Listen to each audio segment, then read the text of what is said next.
अस्सलामु अलैकुम रहमतुल्लाहि व बरकातुहू।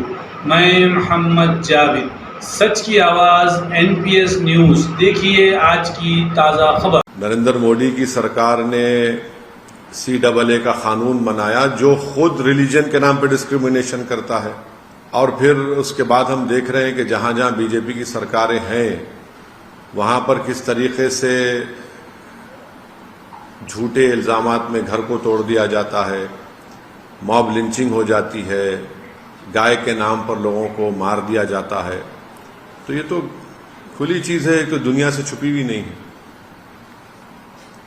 आप यूनिफॉर्म सिविल कोड के बारे में केंद्रीय कानून मंत्रालय ने कंसल्टेशन शुरू कर दी है। मुस्लिम पर्सनल लॉ बोर्ड ने बोला है कि हम अपना पक्ष रखेंगे। इस पूरे मुद्दे पे आप सांसद हैं, आप इस मुद्दे को कैसे देखते हैं और इस मुद्दे को आप कैसे लेके आगे परस्यू करेंगे? पिछले लॉ कमीशन ने जब इसी तरह से ओपिनियन मांगा था तो हमारी पार्टी ने अपनी तरफ से उनको लिख कर दिया था, पूरा एक ओपिनियन दिया था हमने, और उसमें हमने कहा था कि इस देश को यूनिफॉर्म सिविल कोड की जरूरत नहीं है, वो पूरा वहां पर है।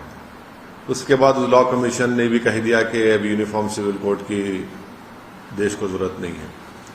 अब नया लॉ कमीशन ने फिर से एक एक्सरसाइज शुरू की है जो हम समझते हैं गैर जरूरी है, और उन्होंने अपनी राय देने के लिए कहा है। हमारी पार्टी जरूर अपने ओपिनियन देगी उनको बनाकर, और जब देगी वो आपसे इंशाल्लाह आप तमाम मीडिया के जिम्मेदारों से हम शेयर करेंगे।